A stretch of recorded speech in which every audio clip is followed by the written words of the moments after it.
Coming to you live from the Max Studio. Wrong show! Oh. This is Whitney High School Senior Report, and I'm your host, Sabrina Chan. Every single day, we discuss the major political news that is relevant to the typical high school senior. We're calling today's show Election 2016, Taking a Trump on America. We're discussing the major political shift that happened early last month, with not only the election of Donald Trump as our president-elect, but also the election of a Republican majority Congress. So, one of the most pressing issues following the election of Trump was his policies that deal with the minority populations. To discuss this, we have Howard Lynn with Benjamin Barnett, our race relations specialist. Take it away, guys. Will you please welcome our senior race relations specialist, Benjamin Barnett. Hello, Ben. What are you doing? What does it look like I'm doing? I'm putting on makeup to make my skin a little bit lighter.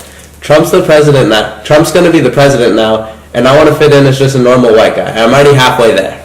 Do you really think it is necessary, though? I mean, what can Trump really do as president that would make you want to be white? Of course it's necessary. Look, when Trump was running, he was endorsed by members of the KKK and one of their grand wizards.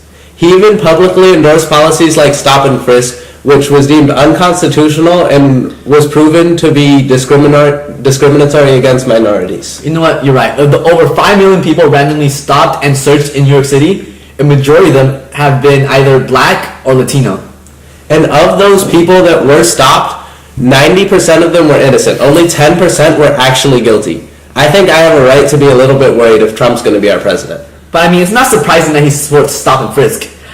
He can't grab ladies anymore without getting in trouble, so he's resorted to grabbing anyone he can.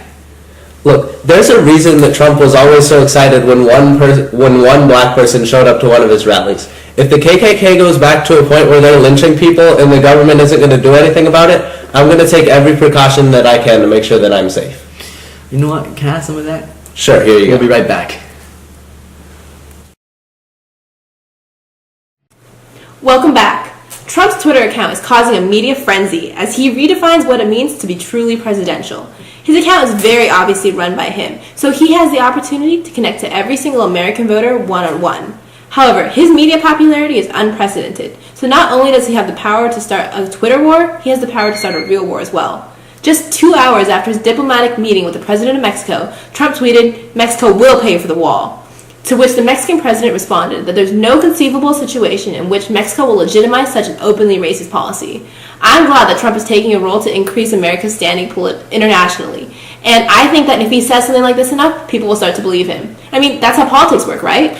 Well, if that wasn't how it works before, it certainly is now. You're right. It's wishful thinking that won Trump the presidency in the first place.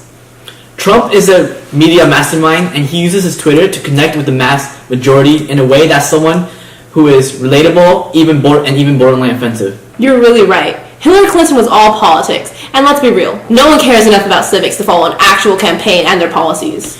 People care about love affairs and money laundering scandals.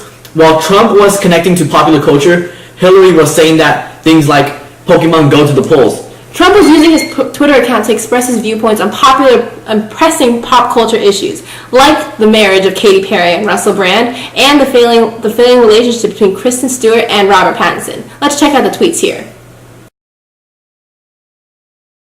The media is a very powerful tool, and I'm glad that our president-elect is smart enough to take advantage. And speaking of media, let's throw it over to our senior publicity correspondent, Taylor Watson. Taylor? Yeah, hi Sabrina. You know, there's a lot of things that have been going on since Trump was elected. You know all those protesters? Well, they took it to a new level. There's a new propaganda film that's going to highlight what the next 4 years are going to be like since Trump is elected. Now let's go take a look. If my father built this thing, we need to find him. All right. How many do I need? They are requesting a call sign. It's, Rogue. Rogue One. The power that we are dealing with here is immeasurable. If the Empire has this kind of power, what chance do we have?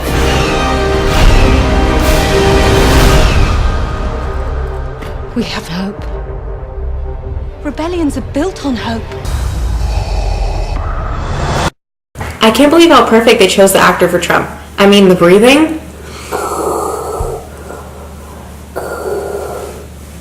It perfectly shows the sniffling that he already does in real life. Now watch out for the first and last 4 years, A Trump Story, in theaters December 16th. Now back to you, Sabrina. Thank you, Taylor, for that wonderful look into the protester mindset. In recent news, it turns out that the CIA has evidence that suggests that there was Russian involvement in our recent election, and that Senate Majority Leader Mitch McConnell had a role in covering it up. I guess the old fable was right. The turtle really does win the race, but only if he cheats. Hold on. In breaking news, it turns out that there was a leaked live stream from Trump's thank you tour, in which he tries to give a speech at a Michigan gym. Let's check it out. So you guys think I'm going to make Senate this year? Trump is coming! What? No! Oh! Everyone for himself! Okay, here we go! Let's go! Get out of my way! Okay. Oh, have you ever seen a burn victim? Yikes. I guess they were really worried that his tiny hands were going to try to grab more than just the microphone. We'll be right back. Welcome back, guys. We have a special guest tonight. He has accomplished absolutely nothing in his life so far. Mr. DJ Klyde. Thanks for having me, Howard. Thank you for coming. So, Mr. Klyde, I heard you had a very special announcement to make tonight. Why, in fact, I do. I'm here to announce my candidacy for the 2020 presidential race. Wait, what, really? But do you even have any political experience? Well, no. I wasn't even an ASB. But the American people just elected a president who has no political experience either, so why can't I run? I'm just going to run on a campaign of charisma and catchphrases. Are you even old enough to run for president? Don't you have to be at least 35 years old? Well, yeah, I guess technically, no, I'm not old enough if you want to believe the truth. But according to this totally real ID I have here, I'm actually 54. But that's not the truth. So, who cares about the truth? Our new president lies more than 60% of the time. He said that the global warming was a Chinese hoax. He said he didn't support the Iraq War when there's actual evidence that he did. And he said that he couldn't release his tax returns because they were being audited. I also heard that he sheds his skin at night, his parents were lizards, and that he said that the Star Wars prequels were better than the original trilogy. Now, only half of that was true, but still, that means I lie less than the president. Well, Mr. Klyde, as president, what were your policies to be based upon? I can't tell you that, because if I tell you that, then that'll give my ideas to my opponents. So, as of right now, my policies are a complete secret. Well, when you run for president, which party will you be affiliated with? The Democratic Party, the Republican Party, the Independent Party, or the Green Tea Party?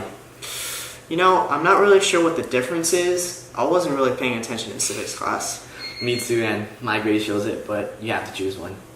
I guess if I had to choose one, I'd probably go with all of them. In an increasingly partisan society, if I just go with all the parties, then everyone has to vote for me. You know what, Mr. Klyde? That's genius. You got my vote. Why, thank you, Howard. DJ Klyde, 2020, make America great again. Didn't Trump use that? Well, if it ain't broke, don't fix it. Well, thanks for coming. Thank you. We'll be right back. Well, that's all we have for today's show. We hope today has been as informative as it has been entertaining. So not at all. You're so right. But though it is our first show, it is also our last. Unfortunately, Master Despot Jeans is suing us for libel. And if you don't see us after this is released, we've probably been arrested for treason or sued into oblivion. So please tell my brother Kaiser I hate him.